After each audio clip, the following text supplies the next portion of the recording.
જી sir, આજે 59મી પદવી સમારોહ યોજાયો હતો, રાજ્યપાલે ઉપસ્થિત રહ્યા હતા, શું કહેશો? વીર નર્મદની 193મી જન્મ જયંતિ અને વીર નર્મદ યુનિવર્સિટીનો 59મો પદવીદાન સમારંભ અને તેમાં 37,000 કરતાં વધારે પદવી ધારકો અને એની અંદર રાજ્યપાલશ્રી અને કુલાધિપતિ શ્રી આચાર્ય દેવવ્રત સાહેબના નેતૃત્વમાં આજે આ પદવીદાન સમારંભ યોજાતો.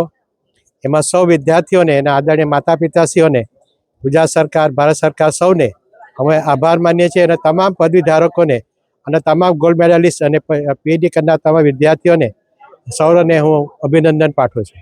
અન્ય સ્કૂલના વિદ્યાર્થીઓ પણ અહીંયા હાજર હતા. આજે આપણે સ્કૂલના નાના વિદ્યાર્થીઓ પણ હાજર રાખવામાં આવ્યા હતા, કારણ કે તેઓ આ ભવ્યથી અતિ ભવ્ય પદવીદાન સમારંભ જોવાથી એ આ સરકારી શાળાના બાળકો હતા, જે ભવિષ્યની અંદર આ જ રીતે પોતાની એક સિદ્ધિઓ પ્રાપ્ત કરે, એને એક મન નક્કી કરે, એક ધ્યેય પ્રાપ્ત કરે, એને માટે સ્વપ્ન જગાવવા માટે આ એક અમારો વિનમ્ર પ્રયાસ છે.